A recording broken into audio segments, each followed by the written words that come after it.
Bonjour à tous, mesdames et messieurs, et bienvenue à l'émission Appalaches en quelques mots. Dans le cadre de la semaine de relâche, nous procéderons à une version écourtée. Donc, on commence avec une nouvelle de la ville de Thetford Mines qui encourage la collaboration et la vigilance. En effet, à la suite des précipitations importantes reçues au cours des dernières semaines, la ville de Thetford Mines souhaite émettre certaines recommandations quant aux activités de déneigement afin d'assurer la sécurité des citoyens et de faciliter le travail des employés de la voirie. L'équipe dédiée aux activités de déneigement travaille présentement 24 heures sur 24 afin de minimiser les effets désagréables des conditions climatiques sur nos déplacements à même la ville.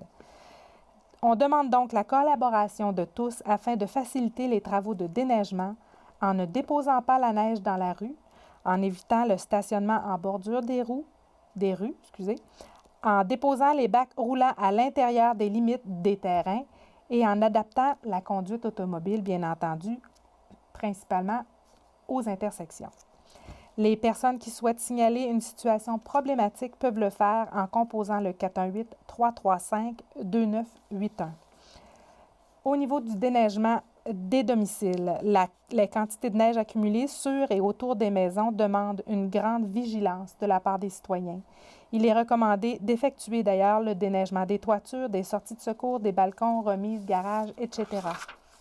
Il est recommandé de confier cette tâche à des spécialistes. Par contre, les citoyens qui souhaitent déneiger eux-mêmes leur toiture sont encouragés à le faire à partir du sol en utilisant un grattoir à toiture muni d'un manche télescopique pour éviter tout risque de chute. Dans la majorité des cas d'affaissement de toiture, des signes précurseurs se manifestent. Par exemple, des fissures peuvent apparaître sur les murs intérieurs ou des portes intérieures peuvent se coincer. Si de tels signes sont constatés, il est primordial de déneiger la toiture, peu importe la quantité de neige présente.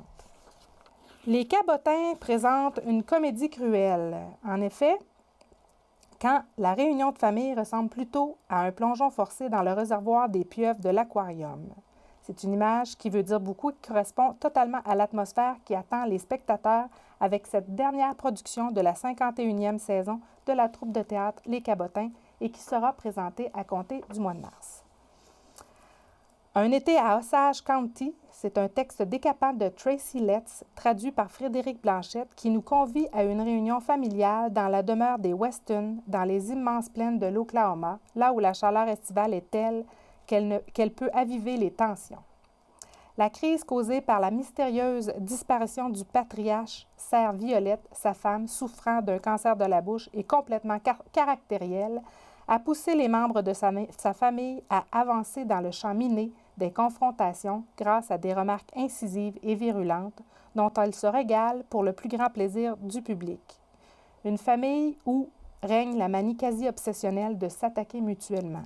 C'est un texte à la fois drôle et sombre où explosent des vérités réprimées par le biais de propos acidulés, de pensées profondes et de papotages insignifiants. C'est une production mise en scène par Mme Emmanuelle Nadeau et qui sera présentée les 15, 16, 22, 23, 29 et 30 mars 2019, ainsi que le 24 mars à 14 h. Cette pièce sera présentée au studio Paul Hébert. Côté culture, le grand silence de Denis Courchesne est toujours à la Station des Arts. Donc, du 21 février au 31 mars, il est possible de voir ces œuvres de Denis Courchesne, qui est un artiste de la région d'Adstock. Très jeune, sa mère lui a offert une boîte à crayons de couleur qu'il utilise sur chaque bout de papier qui lui tombe sur la main. Et il s'est découvert une véritable passion, la peinture. Même s'il touche des sujets différents, les tableaux sont liés par une seule et même trame, le noir. Le calme et l'apaisement résident dans les paysages. Le ciel noir magnifie la lumière qui s'en dégage. Les arbres et les fleurs déploient leur coloris et leur majesté sans limite. Les chorégraphies de mes chaises ainsi cernées prennent une toute autre dimension, d'expliquer M. Courchesne. La Station des Arts est ouverte au public les jeudis et vendredis de 18 h à 21 h, ainsi que le samedi et le dimanche de 13 h à 16 h. L'artiste Denis Courchesne sera sur place les samedis et dimanches de 14 h à 16 h. Bienvenue à tous. Les intervenants économiques de la région de Thetford ont transmis la semaine dernière une lettre demandant l'intervention du premier ministre du Québec, M. François Legault, dans le dossier du développement du pôle récréotouristique du Mont Atitok. Des investissements privés de près de 100 millions de dollars sont en jeu dans ce projet. Nous faisons appel aujourd'hui au premier ministre Legault pour aider à réaliser ce projet structurant dans une région qui en a bien besoin.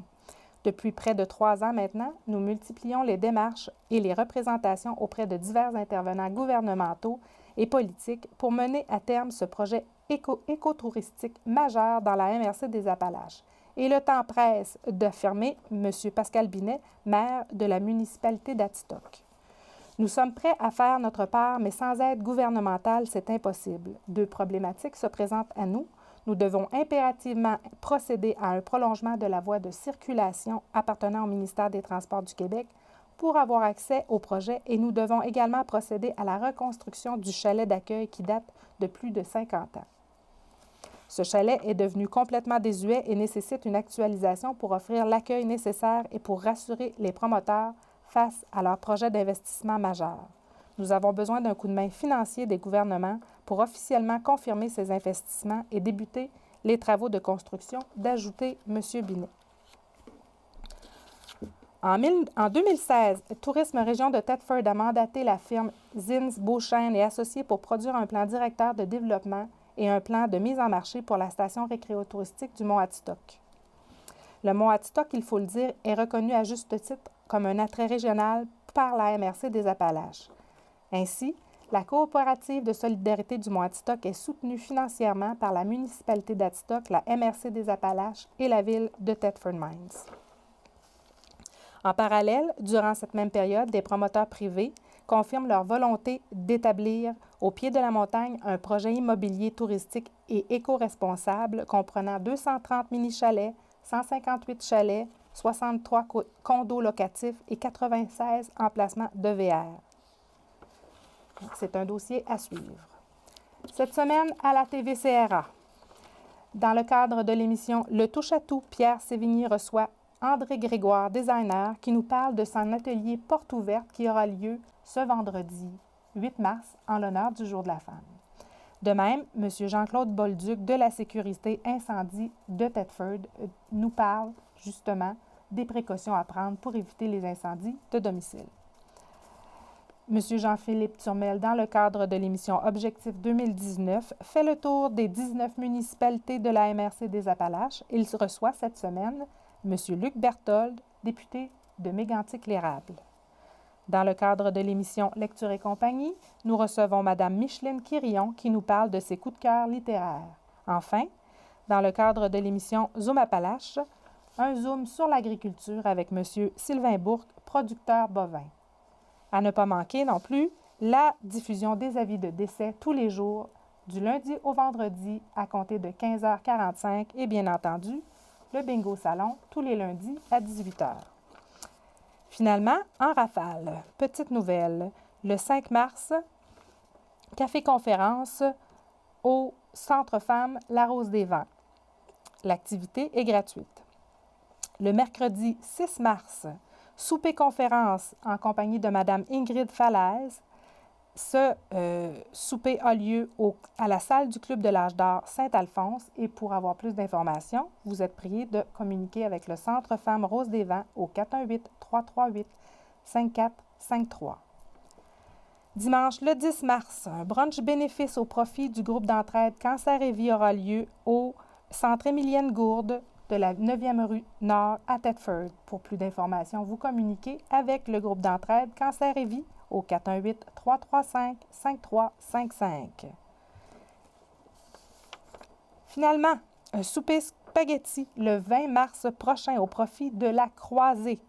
C'est au centre de réception du Mont-Granit et pour plus d'informations, vous êtes prié de communiquer avec Mme Lucie Rocheport au 418-335-4368.